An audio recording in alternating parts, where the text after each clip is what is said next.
Some shows vanish quietly, others disappear for reasons no one expects. Tonight, we uncover 19 forgotten 70s television shows that survived only one season, not because they lacked ideas, but because timing turned against them. Each one holds a story behind its disappearance, and as we count down, you may start to wonder, were these shows failures, or were they simply too different for the moment they appeared? Number 19, The Manhunter, 1974. There is something quietly unsettling about a show that disappears without noise. The Manhunter did exactly that. It arrived without spectacle and left without headlines, yet what it carried inside was far more serious than most shows of its time. This was not a flashy detective story. This was a study of pursuit. A man chasing criminals across a country still haunted by its past. Set in the 1930s, it followed a government agent tracking fugitives during the rise of organized crime. What made it different was tone. There was restraint, there was patience, and there was a heavy sense of isolation that followed every case. The lead character was not glamorous. He was methodical, almost haunted. Each episode felt like a slow burn rather than a burst of action. But audiences in the 70s were shifting. Faster pacing was taking over television. Viewers wanted immediacy, not reflection. And this show demanded attention. It asked you to sit with tension rather than escape it. That proved fatal. So it vanished after one season. No dramatic cancellation, no scandal, just silence. And that silence is exactly why it is remembered today. Because sometimes the most forgotten shows are not failures. They are simply out of sync with their time. And that raises a question. If this quiet hunter could not survive the 70s, what kind of shows could? Number 18. Kaz, 1978. By the time Kaz arrived, television had already begun experimenting with moral complexity, but Kaz took it further than most audiences were ready for. This was not a clean courtroom drama. This was a story about redemption that never felt complete. The central character was a disgraced lawyer who had served time and now returned to practice law. That premise alone carried weight. But the show leaned into discomfort. Clients were not always innocent. Victories did not always feel like justice. And Kaz himself was never fully trusted even when he was right. What made it fascinating also made it difficult. It refused to simplify. It refused to reassure. Instead, it forced viewers into gray areas where outcomes were uncertain. This was not the kind of television you could casually watch. It demanded engagement. It demanded thought. And that was its downfall. Ratings slipped because audiences were not looking for ethical puzzles at the end of a long day. They wanted clarity. They wanted resolution. Kaz offered neither. So after one season, it was gone. But its DNA did not disappear. Years later, television would embrace flawed protagonists and moral ambiguity. Kaz simply arrived too early. And because of that, it became invisible. But what happens when a show is not too complex, but simply too early? Number 17. Serpico, 1976. Where when Serpico came to television, it carried the weight of an already iconic story. The film had set expectations. The real-life narrative had already shocked audiences. And now television had to recreate that intensity within tighter limits. The story centered on a police officer who refused to participate in corruption. That alone created constant tension. Every ally could be an enemy. Every decision carried risk. It was not about solving crimes. It was about surviving inside a broken system. But translating that into episodic television created problems. The rawness that made the original story powerful became diluted.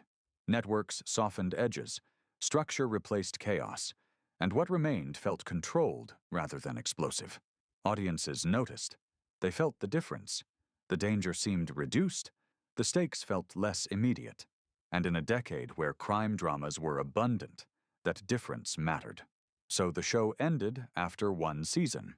Not because the story lacked power, but because the format could not contain it. Some stories resist repetition. They demand to be told once with full force, and when they are stretched, they lose something essential, which leads to a harsher truth. Not every powerful story belongs on television. Number 16. The Oregon Trail, 1977. The promise of the Oregon Trail was enormous. A journey across a dangerous land, a family facing unknown threats, survival against nature and human conflict. It had all the ingredients of a lasting hit. Each episode followed travelers moving westward. Disease, harsh weather, unpredictable encounters. The stakes were always high, and the setting itself became a character. On vast landscapes that offered both hope and danger. Yet something did not connect. The pacing felt uneven. Some episodes moved with urgency, while others slowed to a crawl. Viewers struggled to stay invested in a journey that lacked consistent momentum. There was also competition. Westerns were everywhere in earlier decades, but by the late 70s the genre was fading. Audiences were shifting toward modern settings. The frontier no longer held the same grip. So, despite its ambition, the show lasted only one season. It faded into the same horizon it tried to capture. A story about survival that could not survive its own era. And that leaves a haunting thought. If even epic journeys can disappear, what chance do smaller stories have? Number 15. Sarah, 1976. Sarah follows a young woman navigating the shifting social landscape of urban America. The titular character leaves her small-town life to work in New York, confronting issues of independence, gender roles, and cultural expectation. On paper, it seems like a standard character drama, but the show's quiet, observational style sets it apart. Each episode unfolds with careful pacing. Moments of comedy are understated. Conflicts are internal as much as external. Sarah's interactions reflect social nuance rather than sitcom punchlines. The writing demands attention, and the lead performance carries subtle emotional weight, showing both resilience and vulnerability without exaggeration. Audiences of the 70s struggled with the show's quiet rhythm. They were conditioned for faster, more overt drama. Networks didn't know how to market it, and ratings slipped. After one season, it vanished, leaving behind only fragments of memory. Today, Sarah is remembered not for failure, but for daring to portray a nuanced, female-centered story long before such storytelling became standard. Number 14. Most Wanted, 1976. There is an intensity in Most Wanted that never fully settles. From the first episode it feels urgent, not dramatic urgency, something closer to pressure.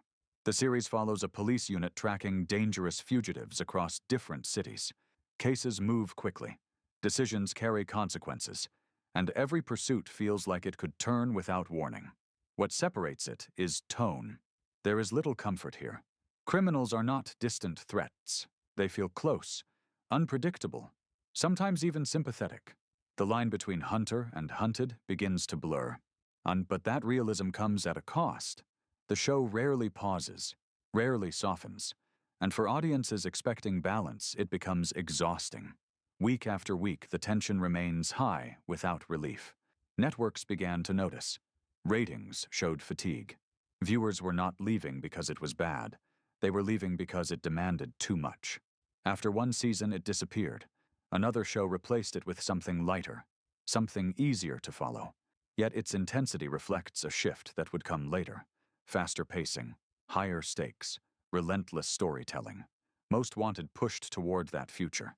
It just reached it too soon. Number 13. Rich Man, Poor Man, Book 2, 1976.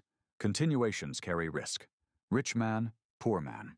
Book 2 proves how fragile success can be when extended beyond its original form. If the story resumes where the original left off, characters already shaped by conflict now face new struggles, power, loss, consequences that stretch across generations. It maintains the same emotional weight, but something feels different. What once felt immediate now feels stretched. The narrative expands, but the urgency fades. Conflicts repeat in quieter forms. Tension builds slower, and the sense of inevitability that defined the original begins to weaken. Audiences notice the shift. Not immediately, but gradually. Engagement softens. Investment declines. The continuation feels less essential than what came before it. That is the danger of extending a story already complete. Momentum becomes difficult to recreate. Impact becomes harder to sustain. After one season, the continuation ends. Not with failure, but with diminishing presence. Yet it highlights an important truth. Not every powerful story needs to continue. Some are defined by their ending, and extending them risks losing what made them resonate in the first place. Number 12, Sons and Daughters, 1974. There is something deceptively simple about sons and daughters, a family drama, multiple generations, lives unfolding in parallel. It sounds familiar, almost predictable, but the show leans into something quieter. It focuses on transitions, aging parents, changing roles, the subtle tension between expectation and independence. There are no extreme conflicts, just steady emotional movement. What makes it distinctive is restraint. Conversations feel natural, reactions feel measured, it avoids exaggeration.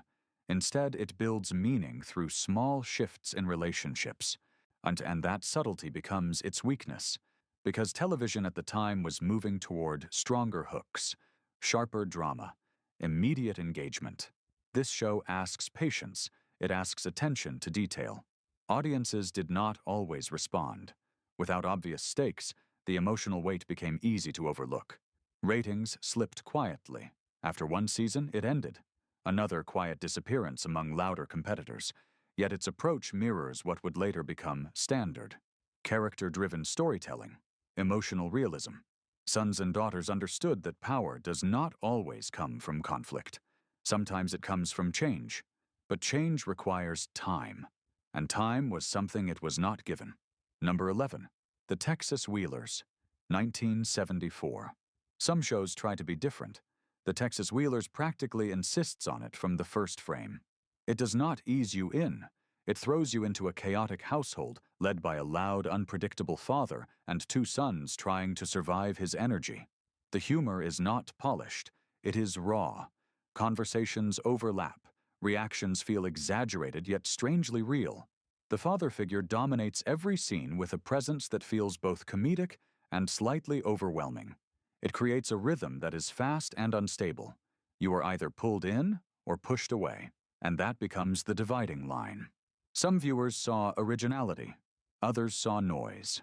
The show refused to follow the clean, structured sitcom formula that audiences were used to. There were no neat resolutions, no predictable emotional beats, just bursts of personality colliding again and again. That unpredictability made it difficult to market, difficult to schedule, difficult to maintain a consistent audience. Week by week, the numbers slipped. Not dramatically, just enough to signal trouble. After one season, it ended. Another attempt at breaking the mold quietly removed. Yet its spirit feels familiar today. Modern comedies often thrive on chaos and character-driven tension. The Texas Wheelers tried that decades earlier, and in doing so, it revealed a harsh truth. Innovation is only rewarded when audiences are ready to recognize it. Number 10. Get Christy Love, 1974. Before strong female leads became expected, there was Get Christy Love, and it does not ask for attention. It commands it. From the first scene, the energy is immediate. A detective moving through danger with confidence that feels earned, not performed. Christy Love is not a side character. She is the center. Smart, the fearless, emotionally aware, yet never weakened by it. Each case unfolds with urgency. Undercover operations, high-stakes confrontations, a constant sense that one wrong move could end everything. What makes the show powerful also makes it risky. It challenges expectations, not just in casting but in tone. It blends crime drama with elements of exploitation cinema. Stylish, bold, sometimes unpredictable. It refuses to stay in one lane. Audiences responded at first. The novelty was undeniable. But sustaining that momentum proved difficult. The format struggled to balance action and character depth. Episodes varied in intensity, and consistency began to slip. Networks hesitated. Support weakened. And after one season, the show was gone. A sudden stop for something that felt like it had more to prove. Yet its influence echoes forward. To strong female detectives. Character-driven crime stories. Christy Love opened that path, even if she was not allowed to walk it for long. Number 9. The Runaways, 1978. The Runaways explored the lives of troubled teens navigating the urban streets, social services, and family dynamics. Unlike typical teen dramas of its time, the show didn't sugarcoat hardship. Each episode balanced realism with sensitivity, depicting struggles with poverty, identity, and survival in a complex society. The lead characters are not archetypes. They are messy, sometimes selfish, sometimes brave. The narrative doesn't offer easy solutions, forcing viewers to sit with discomfort and uncertainty. Subplots often carried social critique, exploring how institutions and communities shape young lives. Its realism became a double-edged sword. Audiences expected escapism from teen-centered programming, not reflections of systemic struggles. Ratings lagged, and after one season, the Runaways disappeared. Yet its influence can be traced in later series that dared to depict teens as fully human, complicated, flawed, and deserving of empathy. Number 8. Kolchak, The Night Stalker, 1972. Few shows have captured investigative horror like Kolchak, The Night Stalker. Reporter Carl Kolchak doesn't chase stories for glory. He chases the inexplicable: vampires, monsters, mysterious deaths. The show blends procedural grit with supernatural terror, a template modern series would later expand on, yet at the time it was ahead of its era. Kolchak himself is relentless and skeptical, often disregarded by peers. Episodes unfold slowly, on tension building in every shadow and whisper. The tone is eerie rather than shocking, subtle rather than explosive. Audiences were fascinated, yet many struggled with the understated horror that relied on curiosity and suspense rather than constant spectacle. Cancellation after one season did little to diminish its influence. Nearly every modern paranormal procedural owes a debt to Kolchak's mix of realism, fear, and character-driven narrative. Its disappearance highlights a truth about television. Being innovative often means being forgotten first. Number 7. Lucan, 1977. A boy raised by wolves should not feel believable, yet Lucan somehow makes it feel almost real. And that is where the unease begins. Because this is not a fantasy adventure, it is a search for identity wrapped inside something primal. Lucan moves through the world like an outsider, observing, learning, struggling to understand human behavior that feels foreign to him. Each episode becomes a quiet confrontation between instinct and society. Survival skills clash with emotional confusion. Trust is never easy. Safety never guaranteed. There is a loneliness that defines the show. Wide landscapes, sparse dialogue, moments where silence says more than words.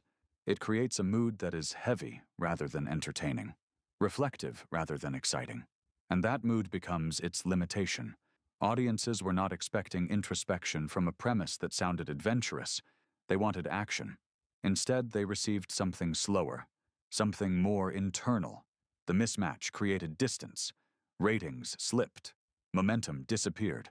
And after one season, Lucan vanished into the same wilderness it came from. Yet its core idea remains powerful. The struggle to belong.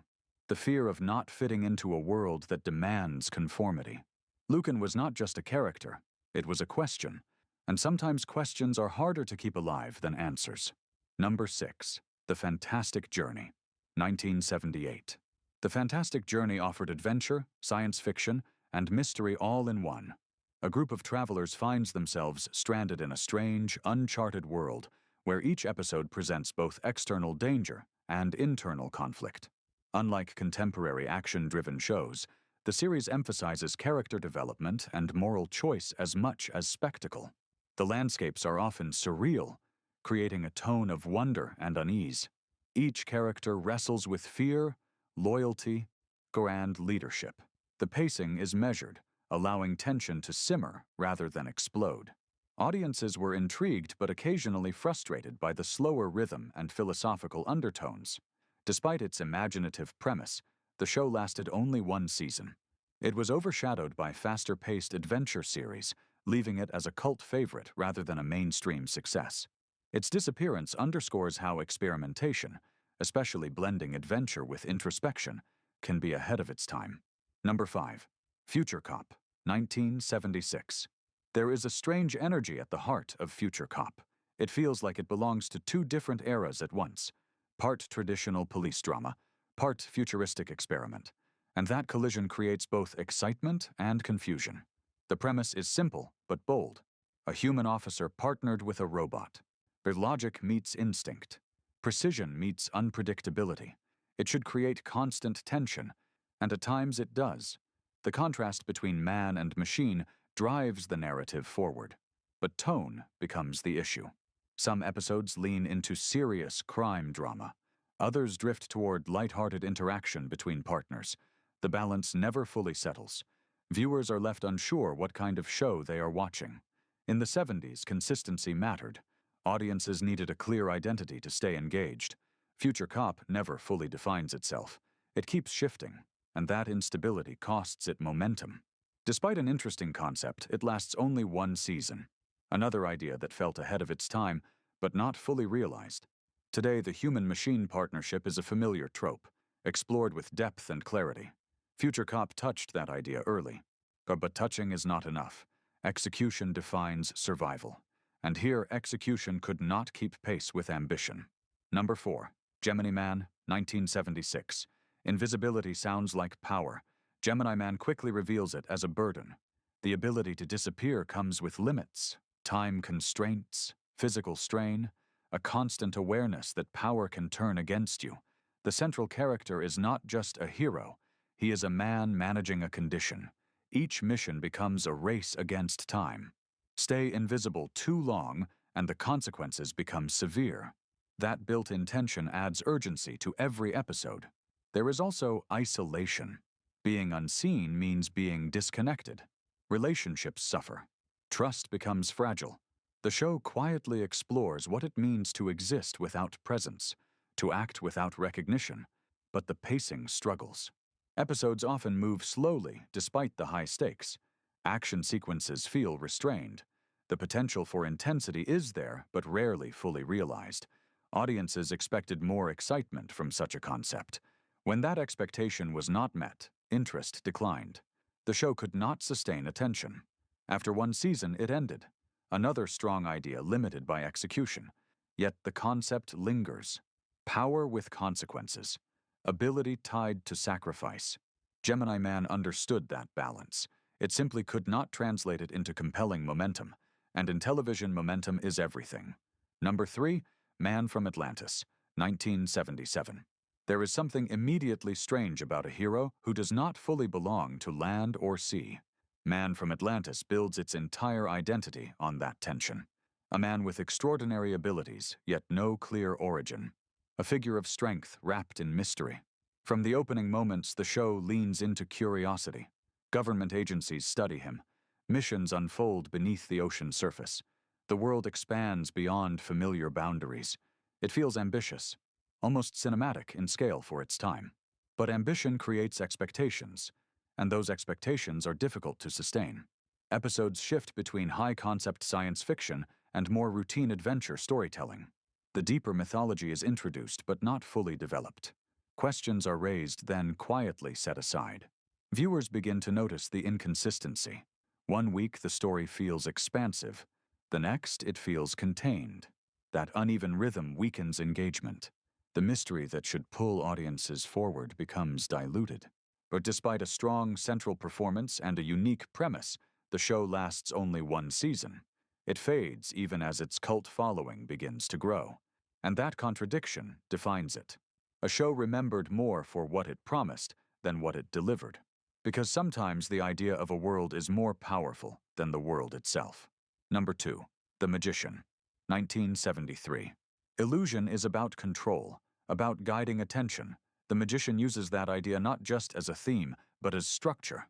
A wealthy illusionist solving crimes through misdirection, turning performance into investigation. At first it feels refreshing. Instead of brute force, there is strategy. Instead of predictable action, there is creativity. Each case unfolds like a staged act. Setups, reveals, carefully timed conclusions. It separates itself from standard crime dramas. But that uniqueness becomes difficult to maintain. The formula begins to show. Tricks lose their surprise. Episodes start to feel similar. What once felt inventive becomes expected. And once expectation sets in, the illusion weakens. There is also a distance in the character. Polished, controlled, almost untouchable. It creates admiration but not always connection. Audiences watch but do not always invest emotionally.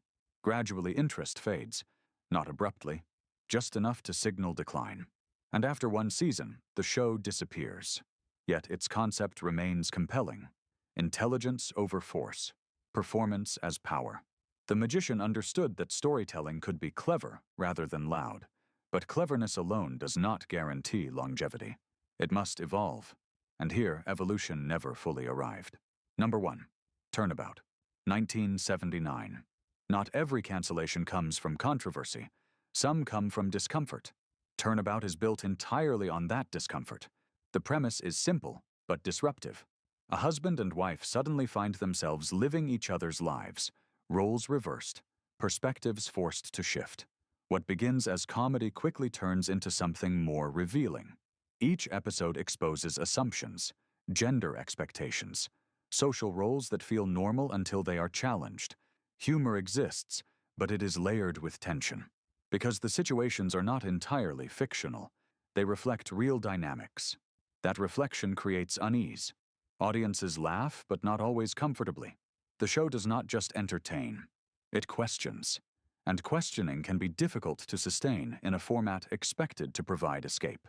Reception becomes mixed. Some appreciate the boldness. Others resist the discomfort. Ratings fluctuate. After one season, it ends.